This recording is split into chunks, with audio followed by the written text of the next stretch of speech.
Baktan pulis mususi sa posibilidad nga usa ka Momo challenge ang nahitabo sa usa ka grade 6 student sa Pahak Elementary School nga unang gikatahong gisuwayan unta pagkidnap.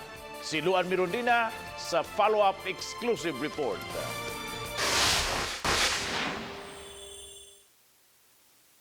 Mitungha na pagbalik karong adlaw ang 11 anyos nga babaeng tinunan sa Pahak Elementary School. Aron paghupay sa iyang mga kabalaka, gihatod kuha siya sa iyang inahan sa eskwelahan. Kaya raman,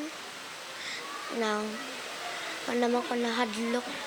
Karon lang siya nga, graduating na siya, nga ako siyang gitudluan ba, nga ma-independent siya, ron, high school na biya siya, di ingon nga, nang duol na dyan kaing eskwelahan.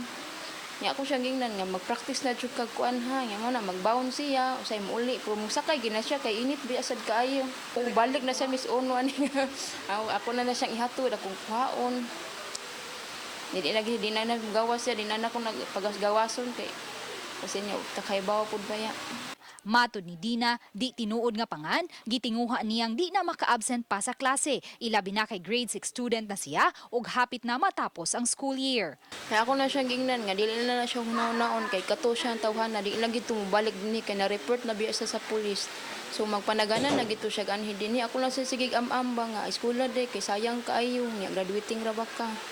Matod sa hepe sa Mactan Police Station, Police Major Miguel Andeza, nga wala sila'y nakitang dugang corroborative evidence nga makatumbok nga adunay nahitabong attempted kidnapping.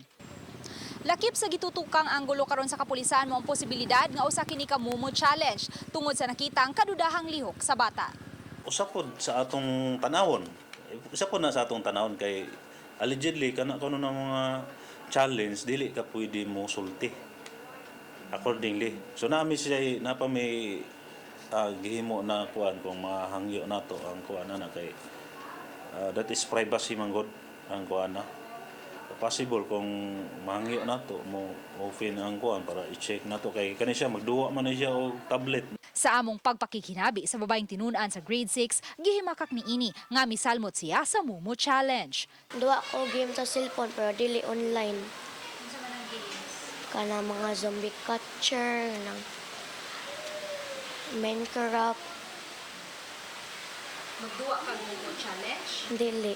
Ang Mactan Police muhimo og mas lawom nga investigasyon kung wa ba usay personal nga problema ang bata nga posibleng iyang gitago-taguan. Ako na tanaw sa bata lagi kanang interview nimo na maghilak gyud siya. Grabe ka Grabe gyud iyang trauma. Which is ikaw lagi kung di sa siguro mahimong trauma kanang nalain mo abli huno niya. Dahil ari sa kayle kay na imong bata. I think it cannot kuan siguro trauma kay eskwelahan daghan man ang tawo. Daghan man ang tawo murag feel kuan man ka.